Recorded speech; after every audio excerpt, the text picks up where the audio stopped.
মাদক দ্রব্যের জন্য আলাদা ট্রাইব্যুনাল সৃজনের প্রস্তাব দিয়েছি, পাশাপাশি এখতিয়ার সম্পন্ন আদালতও থাকবে।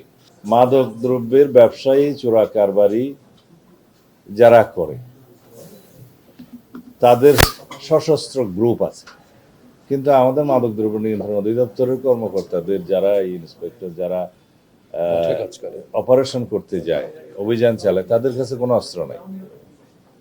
এটা অনেকটা ঢাল নাই, তলোয়ার নাই, নিধিরাম সর্দারের মতো। তারপরে সাফিসিয়েন্ট ল্যাবরেটরি নাই মাদকদ্রব্য নিয়ন্ত্রণের।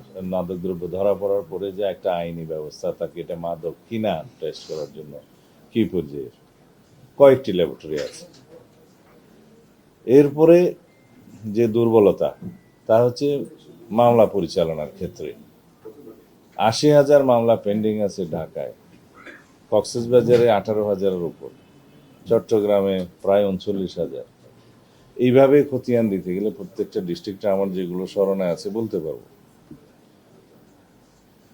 এই মামলাগুলো পরিচালনার জন্য আমাদের যে কোর্ট আছে, বিদ্যমান আদালত, তাদের পক্ষে হিমশিম খেতে হচ্ছে, সম্ভব নয়।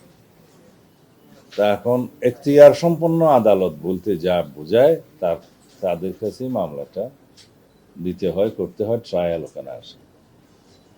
হয়তো কয়েকটা এজেন্সি মাদক দ্রব্যের বিরুদ্ধে অভিযান চালায়, তারা মামলা দায়ের করে, তা এন্ড অফ দি ডে দেখা যায় এই যে মামলা জটের কারণে বেনিফিটটা চলে যায় এই আসামির কাছে। এখন সেই পরিস্থিতি থেকে মুক্ত পাওয়ার জন্য আমরা মাদক দ্রব্যের জন্য আলাদা ট্রাইব্যুনাল সৃজনের প্রস্তাব দিয়েছি, পাশাপাশি এখতিয়ার সম্পন্ন আদালতও থাকবে। আর মাদক ব্যবসায়ীদেরকে ধরার পরে থানায় সুপর্দ করার আগে, এফআইআর করার আগে মধ্যবর্তী একটা সময়ে রাখতে হয়। সেই রাখার জন্য আমাদের কোনো হাজতখানা নাই। আমরা মাদক দ্রব্য নিয়ন্ত্রণ অধিদপ্তর কোনো রেগুলার থানা না, হাজতখানার ব্যবস্থা রাখা হচ্ছে, ট্রান্সপোর্টেশনের ব্যবস্থা রাখা হচ্ছে, ডগ স্কোয়াডের ব্যবস্থা রাখা হচ্ছে, অত্যাধুনিক অস্ত্র দেয়া হবে। এগুলো করার পরে আমরা একটা অপারেশনে যাব।